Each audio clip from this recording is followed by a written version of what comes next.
Wow. Super cool.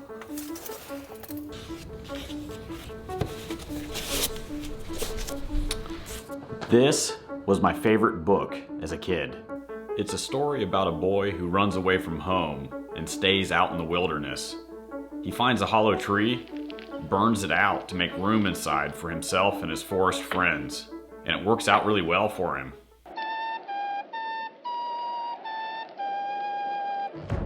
I wanted nothing more than to be like that boy. We had a hollow tree on our property, but the space inside wasn't very big, so I convinced my brother to help me burn out the inside so we could live in it, just like my side of the mountain.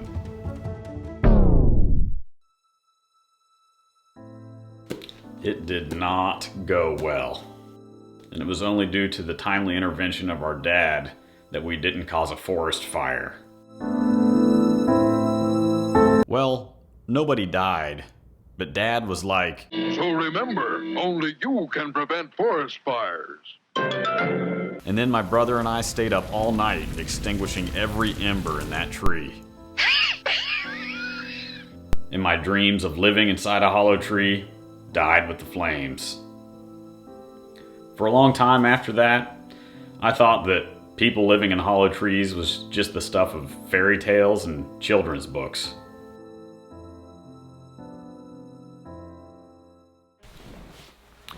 But then I started studying history. I stumbled across a story of a real person who lived in a hollow tree, and that led me to more and more of these stories. It was a gateway back into one of my favorite subjects.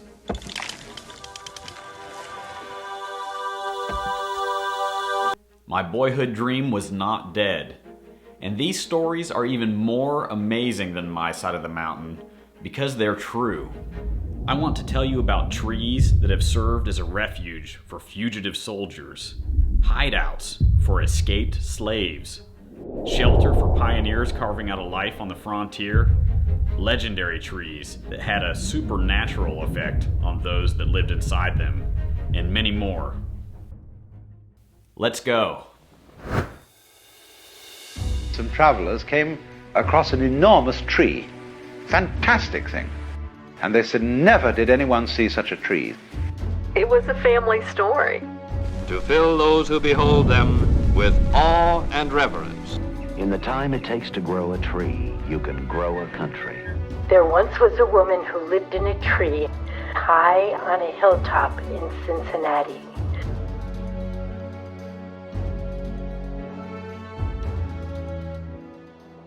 Quick pause. I wanted to tell you guys how you can support American mythology.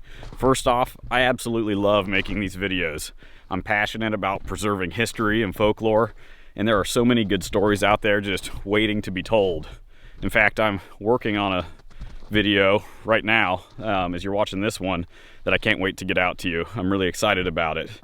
So, if you want to support the channel, like, subscribe, share these videos with other people that like history and these kinds of stories. And if you want to, check us out on Patreon, where you can support American mythology for a couple dollars a month, and in return you'll get access to some bonus content. So check that out if it's something that interests you. All right, back to hollow trees. Let me take you back to the year 1700, when a young man named John Lawson set off from England for Charlestown in the Carolina colony. Shortly after arriving, he joined an expedition to explore the unknown interior. Lawson kept detailed records of everything he encountered, among which is this interesting tale. I have been informed of a tulip tree that was 10 foot in diameter. Another wherein a lusty man had his bed and household furniture, and lived in it.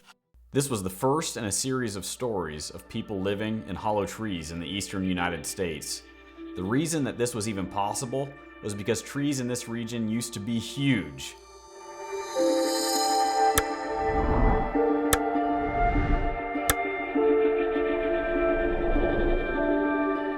But you don't have to take my word for it.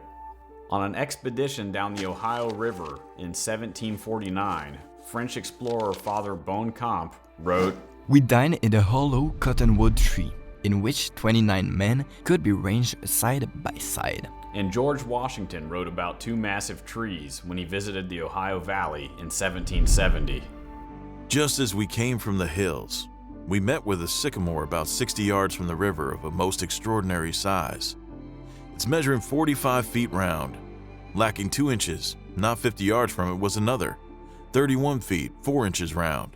Big trees show up in other stories. A 1632 expedition to the Carolinas said that they saw turkeys perched in oak trees so tall that they were out of range of their guns.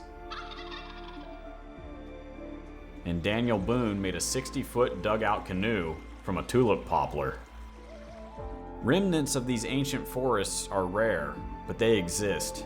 In Kokomo, Indiana, there's a sycamore stump on display in a park. It's 57 feet in circumference, and one of its lower branches was reported to be 8 feet in diameter.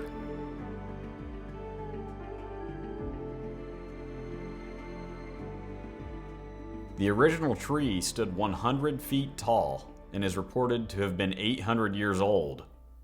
Now that we've established the size of some of these trees, let's take a look at the people who lived in them. I've collected around 40 of these stories, and that list is growing. I'm going to focus on 10 of my favorites. We'll start with the native inhabitants of North America. I found 2 stories that suggest that sometimes Native Americans used hollow trees as homes. The first is recorded in this image that was created for National Air Mail Week in 1938. It depicts what is known as the Wigwam Tree in Loami, Illinois. According to a historian of the area, this was a hollow sycamore that was about 18 feet in diameter and was long used as a wigwam by the Indians.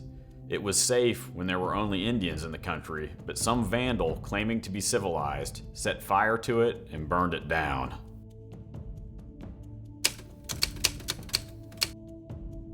The second story centers around a character known to history as Wyandot John. He was an outcast from his own tribe in Ohio, and after that wandered among various tribes in Indiana.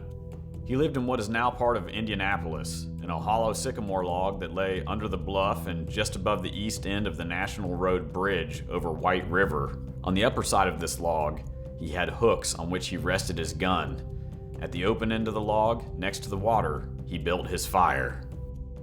Wyandot John made the history books for his involvement in the disappearance and possible murder of George Pogue, one of the first white settlers in Indianapolis. The story of the first white settlers on the Greenbrier River in West Virginia was recorded by Colonel John Stewart.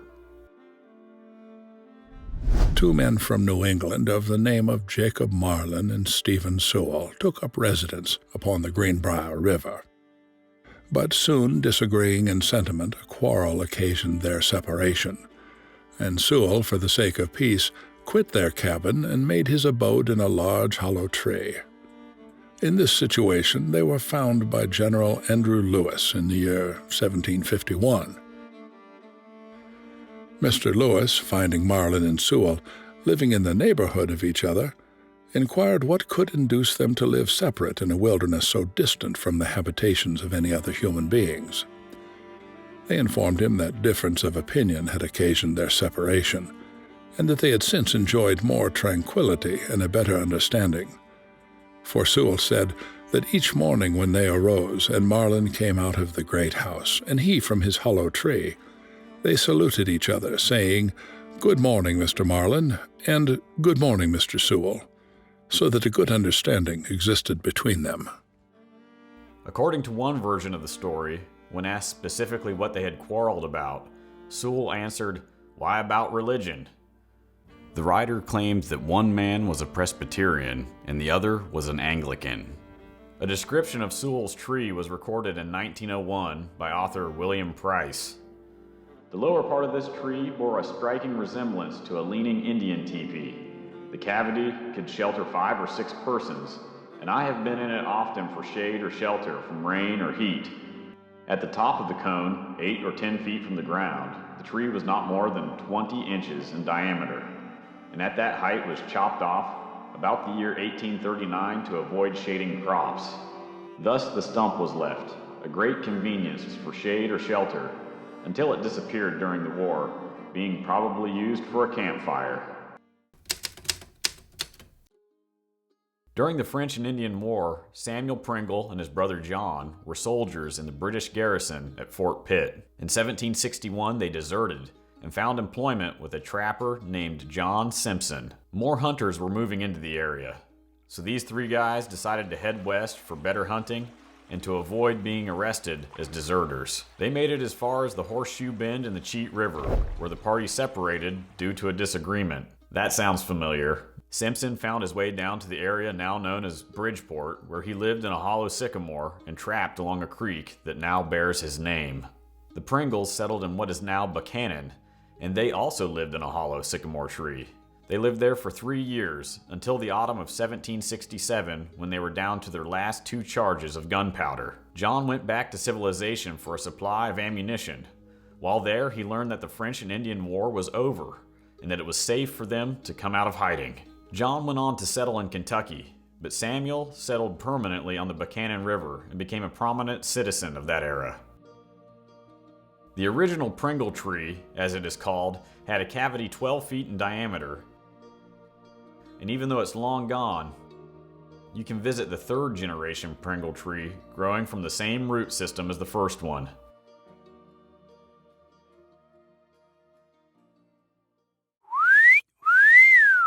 If you want to pick up a Pringle Brothers t-shirt, check it out in the merchandise store. The link is in the description.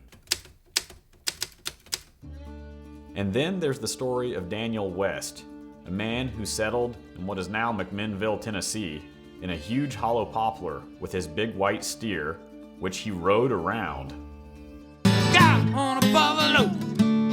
The tree Daniel lived in was so large that a man could lie down and stretch out inside with room to spare. He had chopped out shelves inside the tree and fixed pegs for hanging clothing, utensils, and other things. This tree home was in a large cane brake.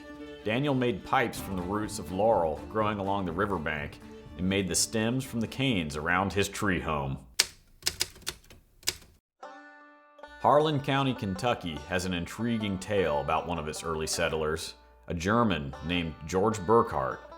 He and his wife Sapphira came across the mountains from Virginia into what is now Harlan County in 1791. The story goes that there was a storm brewing, and while looking for shelter, they found a large hollow sycamore tree. They took shelter during the storm and ultimately decided to live there. The tree was so big inside that they fit 2 beds inside it. One of the beds was in one of the roots of the tree, where a man could roll up in blankets and sleep comfortably for the night. This sycamore had 2 large forks which were also hollow. George covered one fork with clapboards and used the other as a chimney for a fireplace. George is one of those historical figures that seems to attract folklore. He is said to have lived to be 125 years old and married his 4th wife when he was 110. George was also said to be a witch doctor. For miles and miles around, his powers were recognized. Even in faraway Tennessee and Virginia, people who were troubled with witches and other unseen and direful enemies applied to him for relief. His magic wand was invincible. Bewitched stock and dogs and cats, as well as human beings, were made whole through his influence. Diagnosis was a matter of but a moment's glance with him. Occasionally, a case was so stubborn that heroic treatment became necessary. This treatment consisted in drawing a picture of the particular witch that was ruling over the patient. This picture was pasted onto a tree at 10 paces, and with an old-fashioned long squirrel rifle, he would send a bullet crashing through it. The shot destroyed the witch, and the patient was free. Sorcery was a considerable source of revenue to the old man. Kentucky author Anne Shelby wrote a children's book based on the story of George Burkhart. I caught up with her and found that a folk tale about him was passed down in her family. It was a family story. My uncle, he lived here in Clay County, Kentucky, where I live now. And he always told my sister and me this story when we were kids. And it was always just that there used to be this man that lived in Harlan County, and he lived in a hollow tree. And then when he got real old, the story always was the same. He got a whole new set of teeth new head of hair, took up dancing, got married again, and had a whole house full, tree full of children. He didn't just tell us that story once. He told it to us, many times. But I never heard it anywhere else. And then later, I found it in the Dickey Diaries. The Dickey Diaries Anne is mentioning were written by Reverend John J. Dickey, a Methodist preacher and educator who lived in southeastern Kentucky from 1842 to 1934. His extensive diaries are a wonderful window into the history and culture of that region and time. In the Dickey Diaries, he tells about somebody who told him this story. And the person who told him this story happens to have been one of my great-great-grandmothers. And it was pretty much the way my uncle had always told it. Dickey recorded it on November 10th, 1898 in Manchester, Kentucky. It was told by a woman named Nancy Vanover. She told me that James Burkhart, the man who lived in the hollow sycamore tree in Harlan, lived to be 130 years old. When he was about 110 years old, his gray hair came out like one who had been afflicted with fever, and there came in its stead a growth of black hair, just like that of a child. About the same time, he cut a full set of teeth, which were very white and strong, and continued so to the day of his death. After this time, he would dance like a youth and claimed he was a boy again. Mrs. Vanover was a girl at that time and saw all of this with her own eyes. She was raised near Burkhart. The idea of a connection between living in hollow trees and longevity pops up in other stories.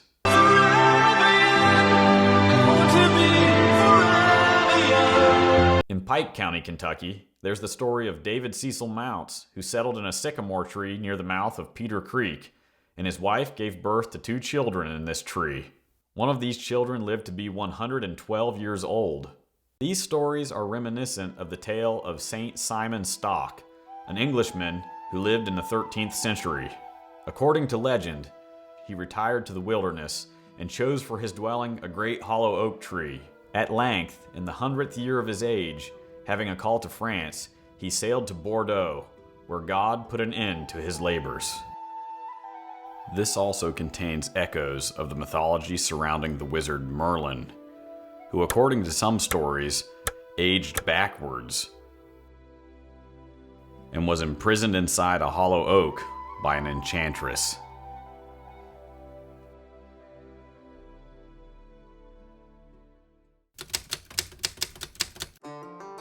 Thomas Sharp Spencer was an early explorer into the Cumberland Valley of Tennessee. He spent the winter of 1778 alone, living in a hollow sycamore. The tree was approximately 9 feet in diameter and broken off about 20 feet above the ground. The remaining hollow trunk leaned at an angle pointing to the south. From inside, Spencer could inspect the area carefully before emerging from his blind. On one occasion, he watched quietly from inside the hollow tree while half a dozen Indians spent the day stalking game all around him. This tree was known as Spencer's house for as long as it stood. Charles Cassidy, an early Tennessee writer and journalist, described Spencer's tree in a letter dated March 7, 1839. I saw the vestiges of the stump of this tree in 1817. It was of enormous circumference and must, from the richness of the soil, have been lofty and of giant growth. The hollow of this monarch of the wilderness, for even at that time it was but a shell, extended from 15 to 20 feet upwards and afforded Spencer room for an upper story, to which he retired by an Indian ladder whenever danger threatened him. This ladder is a piece of simple machinery. It's merely a sapling with many limbs, these limbs being cut off a few inches from the body, afford foothold for an ascent the length of the ladder. This Spencer drew up after him, shut down the trap door in the flooring, and all was secure. In Missouri, you'll find the story of Thomas Stanley, an early settler along the Grand River. We find a description of him in the writings of Albert D. Richardson. He lived in a huge hollow sycamore log which lay upon the ground. Here he ate and slept, and through long winter evenings smoked his clay pipe, reading such books and stray newspapers as he could get from the nearest settlement. Sycamore splinters dipped in raccoon oil served for candles. Just outside burned his ruddy fire of logs.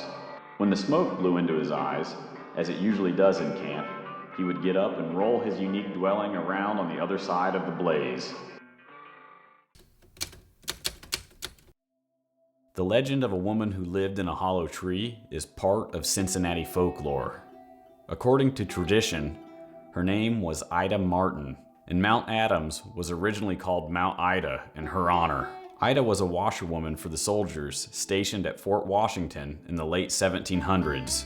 Not much is known about her life, but I was able to trace the few facts we have back to what I believe is the original source. In 1845, Charles Sist recorded the recollections of an Irishman named Samuel Stitt, who was an early settler of Cincinnati. Here's what Samuel had to say. I had a pasture lot on Deer Creek, a little north of Fox's sawmill. There stood a large hollow sycamore tree, which was occupied as a dwelling by a woman who washed for the garrison. A large limb had been broken off, and the stump of it left served for chimney. It was as much blackened by the smoke as any brick chimney I have seen since. Although not much is known about Ida, she has left a lasting mark on the Cincinnati landscape. There's a mural depicting her and her tree in Mount Adams, and the public library is home to a unique piece of art that preserves Ida's memory. I made a trip to Cincinnati and met up with Judith Serling Sturm, the artist behind this creation. I'm Judith Serling Sturm, and I'm a book artist, using everything from paint to wood to slate to ceramic to natural fibers. One day I was in the studio and I had just read that City Hall put out a call to artists for Cincinnati-inspired works. And right after that, my studio mate came into my studio and started talking about this woman named Ida Martin, who folklore in Cincinnati says lived in the hollow of a sycamore. And I said, God, that's really interesting. And I turned and I saw this bark on my shelf. I had this piece of bark for a couple of years. I had found it on the beach. It was curved in a hollow. And I thought, Ida Martin book. That's how it happened. Judith took us to see her Ida Martin art book, and it did not disappoint. This has to be the only book in the world that is also a hollow tree. Its pages are strung on a line, like Ida Martin's washing, hung up to dry. One of the things I like about artist books is that every element of the book participates in the communication of the story. There once was a woman who lived in a tree high on a hilltop in Cincinnati. A laundress by trade, she washed all the clothes of all the brave soldiers in the fortress below. She stripped off their topcoats, removed pantaloons, and she scrubbed dirt and blood, and she tended their wounds.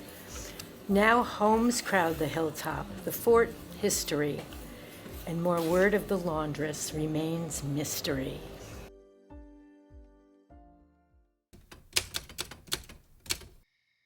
I also found a hollow tree story in records of the Underground Railroad. It was told by a man who escaped from slavery in North Carolina. His name was Harry, and his story is the only one I've found that is a first-person account from someone who lived in a hollow tree. Harry was bought by an abusive slave master named Jesse Moore, who he described as a right, red-looking man, big-bellied old fella, weighs about 240 pounds. He drinks hard. He's just like a rattlesnake, just as cross and crabbed when he speaks. Seems like he could go through you. After much suffering at the hands of Moore, Harry made his escape. Here is his story. I have been treated bad. One day we were grubbing and Massa said we didn't do work enough. I told him I did work.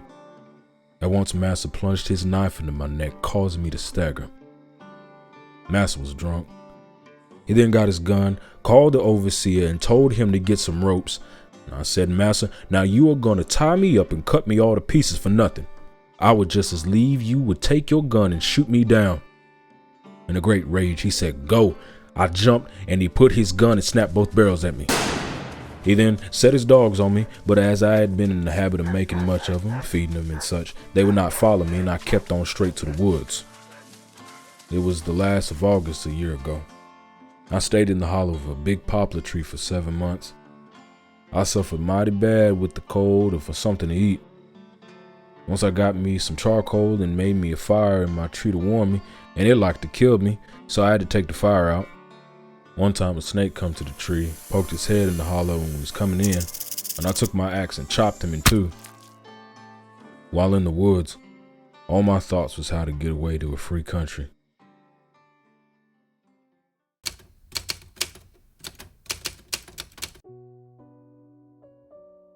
Having studied all of these stories and many more, my next question was, are there giant hollow trees still out there? Ones like the trees described in these stories? I knew that many of them had been cut down long ago. Native Americans used fires to make clearings for agriculture, and in the late 1700s and early 1800s, European settlers built iron ore smelters or furnaces like this one in the forest. They used coal and a lot of wood as fuel for the smelters.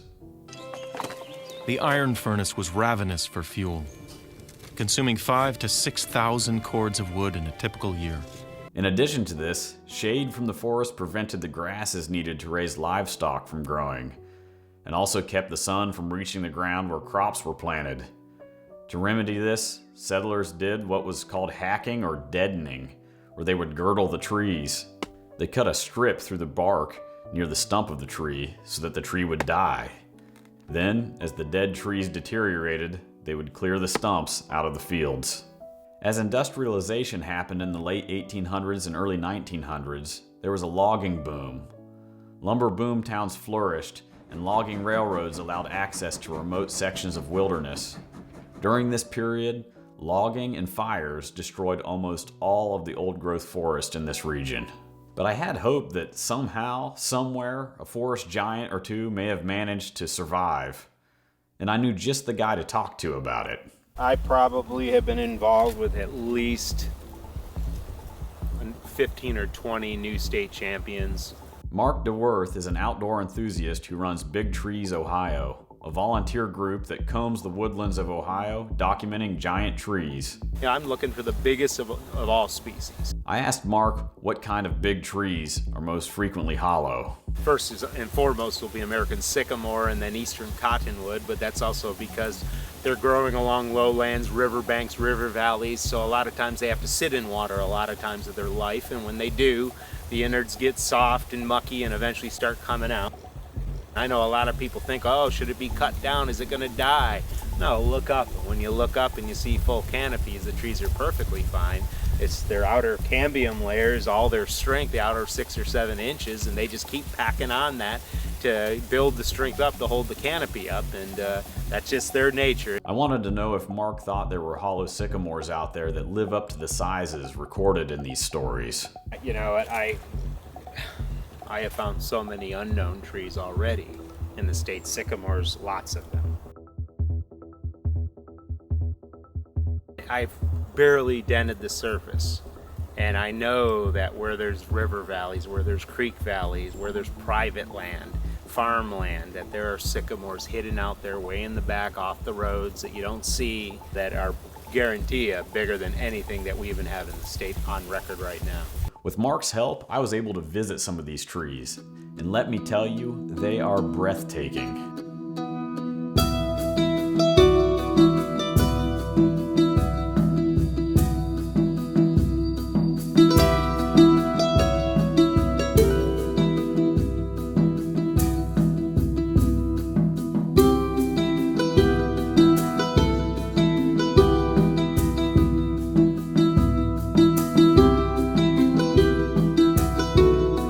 I visited sycamores ranging from 20 to 27 feet in circumference.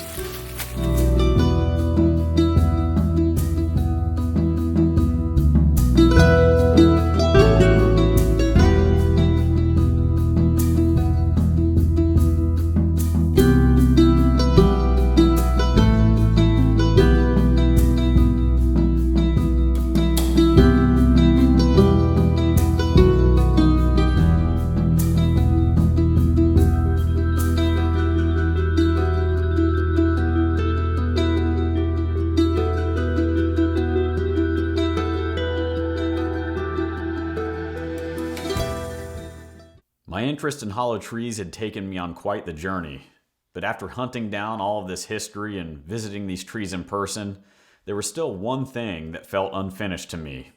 It was my boyhood dream. The time had come to fulfill it. On second thought, this feels unnecessary. Gene Logsdon once wrote that a log cabin symbolizes the embrace between civilization and nature, humans literally wrapping the trees around them as they might draw on a coat and hat.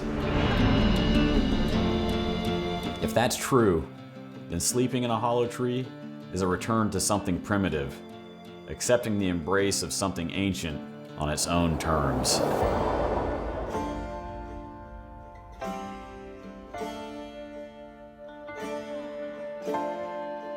It's pretty cool, just like my side of the mountain.